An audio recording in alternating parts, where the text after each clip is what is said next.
Hello നമസ്കാരം. നാളത്തെ എപ്പിസോഡിൻ്റെ സ്റ്റോറിയാണ് പറയാൻ പോകുന്നത്. അങ്ങനെ അലീന കീ വാങ്ങിക്കാനായിട്ട് ബാലചന്ദ്രൻ്റെ അടുത്തേക്ക് ചെന്നേക്കുകയാണ്. അപ്പോൾ വീട് പൂട്ടിയിട്ട് പോയേക്കാന്ന് മനസ്സിലാക്കിയപ്പോൾ ബാലചന്ദ്രൻ ചോദിക്കുന്നുണ്ട്, നീ ഭക്ഷണം വല്ലതും കഴിച്ചോ എന്നൊക്കെ ചോദിക്കുമ്പോൾ ഇല്ല എന്ന് പറഞ്ഞത് കാരണം അലീനയ്ക്ക് ലഞ്ച് വാങ്ങിച്ച് കൊടുക്കുകയാണ്. അങ്ങനെ രണ്ടുപേരും കൂടെ റെസ്റ്റോറൻറ്റിൽ പോയിട്ട് ഭക്ഷണം കഴിക്കുകയാണ്. അതേസമയം അങ്ങോട്ടേക്ക് ഒരാൾ കടന്നു വരുന്നുണ്ട്. അത് നമ്മുടെ വൈജയന്തിയുടെ സുഹൃത്താട്ടോ. വൈജയന്തിയുടെ ഫ്രണ്ടാണ് അങ്ങോട്ടേക്ക് കടന്നു വരുന്നത്. അപ്പോൾ ബാലചന്ദ്രൻ്റെ കൂടെ ഒരു പെൺകുട്ടിയെ ഇങ്ങനെ ഹോട്ടലിൽ കണ്ടപ്പോൾ അവൾക്ക് ഭയങ്കര സംശയം തോന്നുകയാണ്. ആരാണ് എന്നുള്ള രീതിയിൽ ഇങ്ങനെ ഭയങ്കര സംശയത്തോട് കൂടിയിട്ട് നോക്കുകയാണ്. അതേസമയം അലീന എല്ലാ കാര്യങ്ങളും ഇങ്ങനെ ബാലചന്ദ്രനോട് സംസാരിക്കുന്നുണ്ട്. എന്നെ ഇവിടെ നിന്ന് പറഞ്ഞയക്കാൻ നിൽക്കുകയാണ് മാഡം. മുത്തശ്ശി ഒന്ന് എഴുന്നേറ്റ് നടന്നാൽ, മുത്തശ്ശിയുടെ കാലൊന്ന് തറയിൽ കുത്തിയാൽ മതി, എന്നെ ഇവിടുന്ന് പറഞ്ഞയക്കും. അങ്ങനെയുള്ളൊരു പ്ലാനിലാണെന്ന് പറയുമ്പോൾ ബാലചന്ദ്രൻ ചോദിക്കുന്നുണ്ട്, എന്നാൽ പിന്നെ നീ വേറെ ഒരു ജോലി നോക്ക്, നീ എവിടെയെങ്കിലും കണ്ടുവച്ചിട്ടുണ്ടോ എന്നൊക്കെ ചോദിക്കുകയാണ്. മാമച്ചൻ അങ്കിളിനോട് പറഞ്ഞു കഴിഞ്ഞാൽ എനിക്ക് എവിടെ വേണമെങ്കിലും ജോലി ശരിയാക്കി തരും എന്ന് പറയുകയാണ് അലീന. അപ്പോൾ ബാലചന്ദ്രൻ പറയുന്നുണ്ട്, എന്നാൽ പിന്നെ നീ അങ്ങനെ നോക്ക്, എന്തിനാ വൈജയന്തിയുടെ ഈ സ്വഭാവം സഹിച്ച് ഇവിടെ നിന്നിങ്ങനെ നിൽക്കുന്നതെന്ന് ചോദിക്കുകയാണ്. അപ്പോൾ അലീന പറയുന്നുണ്ട്, എനിക്കിവിടെ നിൽക്കുന്നതാണ് സാർ ഇഷ്ടം. കാരണം ഇപ്പോൾ പണ്ടൊക്കെ എനിക്ക് സങ്കടം വരുമായിരുന്നു മാഡത്തിൻ്റെ സംസാരം കേൾക്കുമ്പോൾ. പക്ഷേ ഇപ്പോൾ എനിക്ക് അങ്ങനെയല്ല, എനിക്ക് ചിരിയാണ് വരിക. സ്വന്തം മുഖത്ത് ചെളി വാരി തേക്കുന്നത് പോലെ ആണ് എനിക്ക് തോന്നുന്നത്. കാരണം വൈജയന്തി അലീനയെക്കുറിച്ച് മോശമായി സംസാരിക്കുമ്പോഴും അലീനയുടെ അമ്മയെക്കുറിച്ച് മോശമായി സംസാരിക്കുമ്പോഴൊക്കെ സംസാരിക്കുന്നത് തന്നെക്കുറിച്ച് തന്നെയാണെന്ന് വൈജയന്തി മനസ്സിലാക്കുന്നില്ലല്ലോ. അപ്പോൾ അത് കാരണം അതാണ് അലീന മനസ്സിൽ വെച്ചുകൊണ്ട് സംസാരിക്കുന്നത്. അങ്ങനെ ബാലചന്ദ്രൻ പറയുന്നുണ്ട്, എന്താണെങ്കിലും നോക്കാം എന്നുള്ള രീതിയിൽ ഇങ്ങനെ സംസാരിക്കണം. അതേസമയം ഇവർ രണ്ടുപേരെയും ആ സ്ത്രീ വാച്ച് ചെയ്യുന്നുണ്ട്. അത് നമ്മുടെ വൈജയന്തിയുടെ സുഹൃത്താണ്. അപ്പോൾ അവരാണെങ്കിൽ ഭയങ്കര സംശയത്തോടെ നോക്കുകയാണ്, ഇത് ആരായിരിക്കും ഈ ബാലചന്ദ്രൻ്റെ കൂടെ ഇവരുടെ ഹോട്ടലിലൊക്കെ കൊണ്ടുവന്ന്, അതും ഇത്രയും നല്ല സെറ്റപ്പ് റെസ്റ്റോറൻറ്റിലൊക്കെ കൊണ്ടുവന്ന് ഫുഡ് വാങ്ങിച്ചു കൊടുക്കാനും മാത്രം അത്രയും പരിചയം, അതും നല്ല ഭയങ്കര ചിരിച്ച് കളിച്ച് സംസാരിക്കുകയൊക്കെ ചെയ്യുന്നു. അങ്ങനെ ഭയങ്കര സംശയം തോന്നുകയാണ്. ആ പെണ്ണാണെങ്കിൽ ഇതൊക്കെ വീഡിയോ എടുത്ത് വെക്കുന്നുണ്ട് കേട്ടോ. ബാലചന്ദ്രനെയും അലീനയും വീഡിയോ എടുത്ത് വെക്കുന്നുണ്ട്, ഇവർ സംസാരിക്കുന്നതൊക്കെ ചിരിക്കുന്നതും കളിക്കുന്നതൊക്കെ. അതുപോലെ അലീനയ്ക്ക് ബാലചന്ദ്രൻ ഭക്ഷണം വിളമ്പി കൊടുക്കുന്നുണ്ട്, അതൊക്കെ വീഡിയോ എടുത്ത് വെക്കുകയാണ്. ബാലചന്ദ്രൻ പറയുന്നുണ്ട്, ഞാൻ ഭക്ഷണം കഴിച്ചതിന് ശേഷം നിന്നെ വീട്ടിൽ കൊണ്ടാക്കാമെന്ന് പറയുമ്പോൾ അത് വേണ്ട സാർ, ഞാൻ ഓട്ടോയിൽ പൊക്കോളാം, നീ മാഡത്തിന് അത് ഒരു ഇഷ്യൂ ആകും എന്നൊക്കെ പറയണം. എന്നാൽ ശരി, നീ എന്താണെന്ന് വെച്ചാൽ ചെയ്യ്, സ്പെയർ കീ ഞാൻ തന്നു വിടാമെന്ന് പറയണം. അങ്ങനെ അവർ ഭക്ഷണം കഴിച്ച് എഴുന്നേറ്റ് പോവുകയാണ്. ആ സമയത്ത് ഈ പെണ്ണ്, ആ സ്ത്രീ ഉണ്ടല്ലോ വൈജയന്തിയുടെ സുഹൃത്ത്, അതൊക്കെ വീഡിയോ എടുത്ത് വെച്ചിട്ടുണ്ടായിരിക്കും കേട്ടോ. അങ്ങനെ ഇവർ പോയ ഉടനെ തന്നെ വൈജയന്തിനെ വിളിക്കുന്നുണ്ട്, പക്ഷേ ഫോൺ സ്വിച്ച് ഓഫാണ്. അപ്പോൾ ഈ വീഡിയോ വൈജയന്തിക്ക് സെൻഡ് ചെയ്ത് കൊടുക്കുക കേട്ടോ. ഇവരെങ്ങനെ കണ്ടു എന്ന് പറഞ്ഞിട്ടുള്ള ഒരു വീഡിയോ ഒരു വോയിസ് ഇട്ട് കൊടുക്കുകയും ചെയ്യുന്നുണ്ട്. അങ്ങനെ ഇതാരാണ് എന്നൊക്കെ ചോദിച്ചുകൊണ്ട് ഇത്രയും ഭയങ്കര എന്താ പറയുക, അത്രയും ക്ലോസ് ആയിട്ട് സംസാരിക്കുകയൊക്കെ ചെയ്യുന്നതൊക്കെ ആയിട്ട് ഇങ്ങനെ അയച്ചു കൊടുക്കുകയാണ്. അങ്ങനെ പക്ഷേ അത് വൈജയന്തിക്ക് അപ്പോൾ കിട്ടുന്നില്ലല്ലോ. വൈജയന്തിക്ക് അത് പിന്നീടാണ് കിട്ടുക, കാരണം ഓഫാക്കി വെച്ചേക്കല്ലേ ഫോണ്. അങ്ങനെ അലീന കീ വാങ്ങിച്ചുകൊണ്ട് അവിടെ നിന്ന് പോവുകയാണ്. അങ്ങനെ നേരെ വീട്ടിലേക്ക് ചെല്ലാട്ടോ അലീന. ബാലചന്ദ്രനോട് താങ്ക്സ് ഒക്കെ പറയുന്നുണ്ട്, കാരണം ഫുഡൊക്കെ വാങ്ങിച്ചു കൊടുത്തല്ലോ. അങ്ങനെ കീ ഒക്കെ എടുത്തുകൊണ്ട് നേരെ വീട്ടിലേക്ക് പോവുകയാണ്. കാറിൽ നിന്ന് തൻ്റെ ബാഗും സാധനങ്ങളൊക്കെ എടുക്കുന്നുണ്ട്. അങ്ങനെ ഓട്ടോയിൽ കയറിയിട്ട് വീട്ടിലേക്ക് ചെല്ലുന്നുണ്ട്. വീട്ടിൽ ചെന്ന് അലീന വീട്ടിലോട്ട് കയറി ചെല്ലുമ്പോൾ തന്നെ കാണുന്നത് ആകെ അലങ്കോലമായി കിടക്കുന്ന വീടാണ് കേട്ടോ.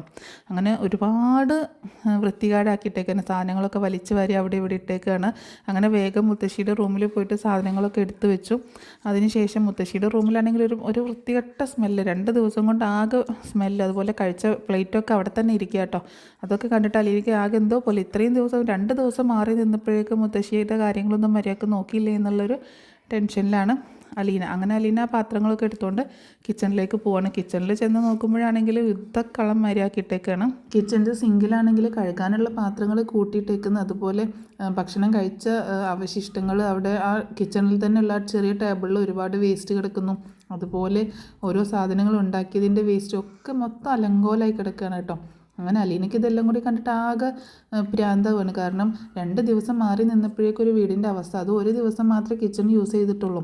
അങ്ങനെ അലീന പെട്ടെന്ന് തൻ്റെ വർക്കൊക്കെ തുടങ്ങുകയാണ്. കാരണം ഇത്രയും സമയമായിട്ടുണ്ട്, ഇനിയിപ്പോൾ എത്രയും പെട്ടെന്ന് തന്നെ ചിലപ്പോൾ അവർ വരാനുള്ള സാധ്യത ഉണ്ടെന്ന് മനസ്സിലാക്കിയിട്ട് അവിടെ മൊത്തം ക്ലീൻ ആക്കുകയാണ്. കിച്ചണൊക്കെ നന്നാക്കി ക്ലീൻ ആക്കുക. അതുപോലെ രാത്രിയിലേക്കുള്ള ഭക്ഷണം വൈകുന്നേരം എല്ലാവരും വരുമ്പോഴേക്കുള്ള ചായക്കുള്ള സ്നാക്സും അങ്ങനെയുള്ള സാധനങ്ങളൊക്കെ ഉണ്ടാക്കണം.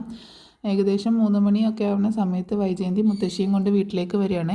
വൈജയന്തി വീട്ടിലേക്ക് വരുന്ന സമയത്ത് വീട് അകത്തുനിന്ന് ലോക്ക് ചെയ്തതായിട്ട് മനസ്സിലാവുകയാണ്. അപ്പോൾ വൈജയന്തിക്ക് ആകെ സംശയം തോന്നുന്നത്, ഇതിപ്പോൾ എന്തെങ്ങനെ, ഞാൻ വീട് പൂട്ടിയിട്ടാണല്ലോ പോയത്, ബാലചന്ദ്രനാണെങ്കിൽ ഇന്ന് ലഞ്ച് കഴിക്കാൻ വന്നിട്ടുമില്ല, ഇന്ന് പുറത്തുനിന്ന് കഴിക്കാൻ പറഞ്ഞേക്കുകയാണ്. അതുകൊണ്ട് വന്നിട്ടില്ല. പിന്നെ ആര് തുറന്നു എന്നൊക്കെ ഇങ്ങനെ സംശയം തോന്നുന്നുണ്ട്. അങ്ങനെ കോളിംഗ് ബെല്ല് അടിക്കുമ്പോൾ അലീന വന്ന് ഡോറ് തുറക്കുന്നുണ്ട് കേട്ടോ. അപ്പോൾ അലീനയെ കണ്ടിട്ട് ആകെ അതിശയിച്ച് പോകുന്നു മുത്തശ്ശി. അങ്ങനെ അലീന മുത്തശ്ശിയുടെ അടുത്ത് വന്നിട്ട് മുത്തശ്ശി പിടിക്കുന്നുണ്ട്. അങ്ങനെ പിടിച്ച് താങ്ങിയിട്ട് റൂമിൽ കൊണ്ടുപോയി കിടത്തുകയാണ് കേട്ടോ. അപ്പോൾ വൈജയന്തി ആകെ സംശയത്തിൽ ഇങ്ങനെ നിൽക്കുകയാണ്, ഇവളിപ്പോൾ എപ്പോൾ വന്നു, ഇത് എങ്ങനെ വീട്ടിൽ കയറി എന്നൊക്കെ ഉള്ള രീതിയിൽ. അപ്പോൾ വൈജയന്തി അങ്ങനെ ദേഷ്യപ്പെട്ടുകൊണ്ട് ചോദിക്കുന്നുണ്ട്, നീ എപ്പോഴാണ് വന്നതെന്ന് ചോദിക്കുമ്പോൾ ഞാൻ രാവിലെ വന്നു എന്ന് പറയാണ് കേട്ടോ. മുത്തശ്ശി ചോദിക്കുന്നുണ്ട്, മോൾ എങ്ങനെ ഈ വീട്ടിലേക്ക് കയറിയത്, എങ്ങനെ കതക് തുറന്നതെന്നൊക്കെ ചോദിക്കുമ്പോൾ അലീന പറയുന്നുണ്ട്, ഞാൻ സാറിൻ്റെ അടുത്തേക്ക് ചെന്നു, സാർ എനിക്ക് സ്പെയർ കീ തന്നു, അത് വാങ്ങിച്ച് ഞാൻ തുറന്നു എന്ന് പറയാട്ടോ. അപ്പോൾ എപ്പോഴാണ് മോൾ ബാലചന്ദ്രൻ്റെ അടുത്തേക്ക് ചെന്നതെന്ന് ചോദിക്കുന്നത്. ഇതൊക്കെ കേട്ടോണ്ട് വൈജയന്തി നിൽക്കുന്നുണ്ട് കേട്ടോ. അപ്പോൾ പറഞ്ഞു, ഞാൻ ഒരു ഉച്ചയായ സമയത്താണ് ചെന്നത്, അതുവരെ ഞാനിവിടെ ഇരുന്നു, ഇപ്പോൾ വരും, എല്ലാവരും വരും എന്നോർത്ത് ഞാൻ ഇരുന്നു എന്ന് പറയണം. അങ്ങനെ അത്രയും നേരം അലീന ഇരുന്നു എന്നുള്ളൊരു ഇതിൽ സന്തോഷമുണ്ട്. പക്ഷേ ബാലചന്ദ്രൻ്റെ അടുത്ത് ചെന്ന് കീ വാങ്ങിച്ചുകൊണ്ട് വന്നു എന്നത് കേട്ടപ്പോൾ ഭയങ്കര ദേഷ്യം വരികയാണ്. അപ്പോൾ നിന്നോട് ആര് പറഞ്ഞു ബാലചന്ദ്രൻ്റെ അടുത്തേക്ക് ചെല്ലാൻ എന്ന് ചോദിക്കുമ്പോൾ ഞാൻ മാഡത്തെ വിളിക്കാൻ നോക്കി, പക്ഷേ എൻ്റെ ഫോണിൽ ചാർജ് ഉണ്ടായിരുന്നില്ല എന്ന് പറയാണ് അലീന. അത് കാരണം ആണ് ഞാൻ സാറിൻ്റെ അടുത്തേക്ക് കടയിലേക്ക് ചെന്നത് എന്ന് പറയാം കേട്ടോ. അങ്ങനെ എന്നിട്ട് ബാലചന്ദ്രൻ നിന്നെ ഇവിടെ കൊണ്ടുവന്ന് വിട്ടു എന്ന് ചോദിക്കുമ്പോൾ ഇല്ല, ഞാൻ ഓട്ടോ വിളിച്ച് പോന്നു എന്ന് പറയാണ്. അപ്പോൾ മോള് ഭക്ഷണം കഴിച്ചായിരുന്നോ എന്ന് ചോദിക്കുകയാണ് മുത്തശ്ശി. എന്തെങ്കിലും കഴിച്ചായിരുന്നോ എന്ന് ചോദിക്കുമ്പോൾ എനിക്ക് സാറ് അവിടുന്ന് ഭക്ഷണം വാങ്ങിച്ച് തന്നു എന്ന് പറയാം കേട്ടോ. അത് കേട്ടപ്പോൾ വൈജയന്തിക്ക് ഭയങ്കര ദേഷ്യം വരികയാണ്. ഭക്ഷണം വാങ്ങിച്ച് തന്നു എന്ന് പറയുമ്പോൾ ആര് ഭക്ഷണം വാങ്ങിച്ച് തന്നു, എനിക്ക് സാറ് എന്നെ കൂട്ടി കൊണ്ടുപോയിട്ട് ഭക്ഷണം വാങ്ങിച്ച് തന്നു എന്ന് പറയുമ്പോൾ ദേഷ്യം വരികയാണ്. അപ്പോൾ അലീനയെ ഭയങ്കരമായിട്ട് വഴക്ക് പറയണം.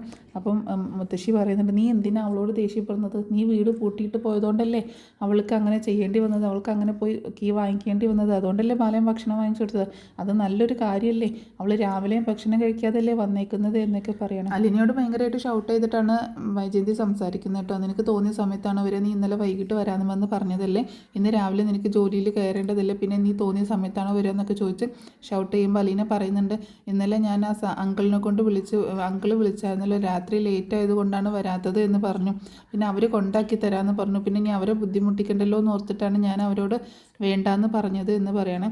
അപ്പോൾ മുത്തശ്ശി അതിനെ സപ്പോർട്ട് ചെയ്യുന്നുണ്ട്. അപ്പോൾ എന്നിട്ടും വൈജയന്തി ഇങ്ങനെ ദേഷ്യപ്പെട്ടുകൊണ്ട് സംസാരിക്കുകയാണ്. അപ്പോൾ മുത്തശ്ശിയോട് വൈജ് പറയുന്നുണ്ട്, ഇത് എൻ്റെ വീടാണ്, ഈ വീട്ടിൽ എന്ത് സംസാരിക്കണം എന്ത് സംസാരിക്കേണ്ടെന്ന് ഞാനാ തീരുമാനിക്കുന്നത്, ഇവിടെ എന്തൊക്കെ സംസാരിക്കാം എന്നൊക്കെ ഉള്ളതിന് അധികാരവും അവകാശമൊക്കെ എനിക്കുണ്ട്, എൻ്റെ റൈറ്റാണ് അത്, എനിക്ക് മാത്രമേ ആ റൈറ്റുള്ളൂ എന്നൊക്കെ പറഞ്ഞിട്ട് ഇങ്ങനെ സംസാരിക്കുകയാണ്. അങ്ങനെ ദേഷ്യപ്പെട്ട് സംസാരിച്ചുകൊണ്ട് വൈജയന്തി അവിടുന്ന് പോകുന്നുണ്ട് കേട്ടോ. അങ്ങനെ വൈജയന്തി പിന്നെയാണ് ഫോൺ ഓൺ ആക്കുന്നത് നോക്കുക. അതൊന്നും ഇപ്പോഴല്ല, കുറച്ച് കഴിഞ്ഞിട്ടാണ്. പിന്നീട് വൈകുന്നേരം ഇപ്പോൾ മക്കളൊക്കെ വരുന്നുണ്ട്, കോളേജ് വിട്ടൊക്കെ വരും, സ്കൂളൊക്കെ വിട്ട് വരുമ്പോൾ കൃഷ്ണനാണെങ്കിൽ അതിനെ കണ്ടിട്ട് ഭയങ്കര സന്തോഷമാവുകയാണ്. ആ ചേച്ചി വന്നോ, ചേച്ചി ഇല്ലാഞ്ഞിട്ട് ഒരു രസം ഉണ്ടായില്ല എന്നൊക്കെ പറഞ്ഞിട്ട് ഭയങ്കരമായിട്ട് ഹാപ്പി ആയിട്ടിരിക്കുകയാണ്. അപ്പോൾ ഇതൊക്കെ ആണെങ്കിൽ അതിന് വന്നതിലൊരു ആശ്വാസമുണ്ട്. കാരണം ഭക്ഷണം കാര്യങ്ങളൊക്കെ കറക്റ്റായിട്ട് കിട്ടുമല്ലോ, പണിയൊന്നും എടുക്കണ്ടല്ലോ. അപ്പോൾ അങ്ങനെയുള്ളൊരു ആശ്വാസമുണ്ട്. അങ്ങനെ വൈകുന്നേരത്തെ ചായ ഇതൊക്കെ സ്നാക്സൊക്കെ കൊടുക്കുന്നുണ്ട്. പിന്നീട് വൈകുന്നേരം ബാലചന്ദ്രൻ വരുന്നുണ്ട് കേട്ടോ. ബാലചന്ദ്രൻ വരുമ്പോൾ വൈജയന്തി ഭയങ്കര ദേഷ്യത്തിലാണ് നിൽക്കുന്നത്. അതുവരെ വൈജയന്തി മൊബൈൽ നോക്കിയിട്ടില്ല കേട്ടോ, ഭയങ്കര ദേഷ്യത്തിലാണ് നിൽക്കുന്നത്. എന്നിട്ട് ബാലചന്ദ്രനോടും ദേഷ്യപ്പെടുന്നുണ്ട്, എന്തിനാണ് അവളെ കൊണ്ടുപോയി ഭക്ഷണം വാങ്ങിച്ചു കൊടുത്തതെന്നൊക്കെ ചോദിച്ചിട്ട്. പിന്നെ നീ വീട് പൂട്ടി പോയതുകൊണ്ടല്ലേ അവൾക്ക് അങ്ങനെ എൻ്റെ അടുത്തേക്ക് വരേണ്ടി വന്നത്, അതുകൊണ്ടല്ലേ എനിക്ക് അവൾക്ക് ഭക്ഷണം വാങ്ങിച്ചു കൊടുക്കേണ്ടതെന്നൊക്കെ പറഞ്ഞിട്ട് ബാലചന്ദ്രനും അങ്ങനെ സപ്പോർട്ട് ചെയ്ത് സംസാരിക്കുമ്പോൾ വൈജയന്തിക്ക് അത് ഇഷ്ടപ്പെടുന്നില്ല.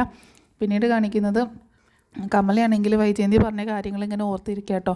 കാരണം അലീന പിടിച്ചേക്കുന്നത് മനുവിനെയാണെന്ന് പറഞ്ഞല്ലോ, അലീന നോട്ടിട്ടേക്കുന്നത് മനുവിനെയാണെന്ന് പറഞ്ഞല്ലോ. അപ്പോൾ അതിങ്ങനെ ഓർത്തുകൊണ്ടിരിക്കുകയാണ്.